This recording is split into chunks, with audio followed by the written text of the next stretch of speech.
ថៃក៏ហៅអន្តរជាតិថាការប៉ះទង្គិចនៅភូមិព្រៃច័ន្ទកើតឡើងដោយសារការឈ្លានពានរបស់ពលរដ្ឋកម្ពុជាទទួលយកធម្មពលគ្មានជាតិហ្គាជាមួយគ្រុឌជួឆើត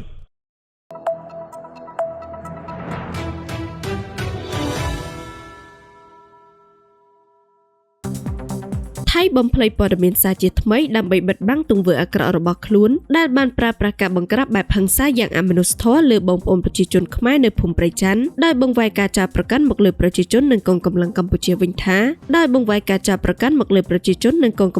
ជាវិញថាជាអ្នករំលោភបំពាននិងឆ្លងចូលដែនអធិបតេយ្យថៃទើបទាហានថៃធ្វើការឆ្លើយតបដើម្បីការពារខ្លួននេះបើយោងតាមសារព័ត៌មាន The Nation របស់ថៃ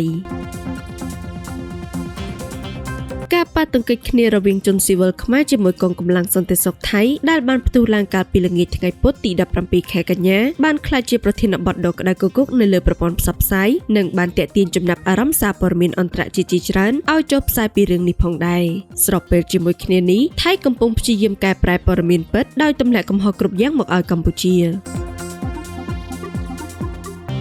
សារព័ត៌មានថៃបានចុះផ្សាយថាភាពតានតឹងដែលបានផ្ទុះឡើងនៅតាមបណ្ដោយព្រំដែនកម្ពុជាថៃកាលពីថ្ងៃពុធគឺបណ្ដាលមកពីអ្នកភូមិខ្មែរដែលមានគ្នាច្រើនប្រហែលជា200នាក់បានលើកគ្នាមករុះរើបន្លាលួសនិងបំពេញចូលទឹកដីថៃនៅបាននងយ៉ាកែវក្នុងខេត្តស្រះកែវដូច្នេះទើបកងកម្លាំងសន្តិសុខថៃធ្វើការឆ្លើយតបដើម្បីការពារខ្លួននិងការពារបូរណភាពទឹកដីហើយការប្រជុំមុខដាក់គ្នានេះបានធ្វើឲ្យមន្ត្រីថៃជាច្រើនអ្នករងរបួសដោយសារក្រុមបាតុករបានប្រើជំពានបាញ់និងគំវត្ថុដាក់ពួកគេ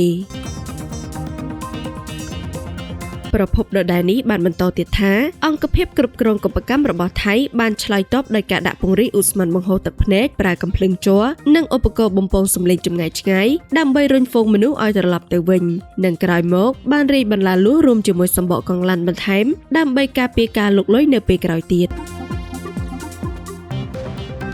លើពីនេះសារព័ត៌មានធំៗមួយចំនួនរបស់ថៃបានព្យាយាមលាបពណ៌កម្ពុជាទៅកាន់ឆាកអន្តរជាតិជាមួយនឹងការចុះផ្សាយព័ត៌មានមិនពិតថាថ្នាក់ដឹកនាំនិងយោធាកម្ពុជាបានប្រើប្រាស់ជនស៊ីវិលនិងសូម្បីតែព្រះសង្ឃមកធ្វើជាខែលការពារនៅក្នុងសកម្មភាពឈ្លានពានចូលទឹកដីថៃនេះគឺជាការអះអាងទាំងបំភ្លៃការពិតពីសំណាក់ភាគីថៃបន្ទាប់ពីបានរំលោភបទជប់បាញ់មិនគោរពកិច្ចព្រមព្រៀងនៅក្នុងកិច្ចប្រជុំទ្វេភាគីកន្លងមកជាពិសេសចំណុចដែលបានឯកភាពគ្នាថាមិនបង្កើនឬពង្រីកចំនួនឲ្យហួសពីតំបន់ចំនួនប្រដាប់អាវុធកន្លងមកនៅភូមិសាស្ត្រខេត្តព្រះវិហារនិងខេត្តឧត្តរមានជ័យជាមួយគ្នានេះប្រមុខរាជរដ្ឋាភិបាលកម្ពុជាបានដាក់លិខិតផ្លូវការមួយផ្ញើទៅកាន់ប្រធានអាស៊ានបច្ចុប្បន្ននិងថ្នាក់ដឹកនាំពិភពលោកនានារួមមានសហរដ្ឋអាមេរិកចិនបារាំងនិងអង្គការសហប្រជាជាតិដើម្បីឲ្យមេដឹកនាំទាំងអស់ជំរុញការអនុវត្តបទឈប់បាញ់និងរាល់កិច្ចព្រមព្រៀងទាំងអស់រវាងកម្ពុជាថៃឲ្យបានពេញលេញនិងមានប្រសិទ្ធភាពខ្ពស់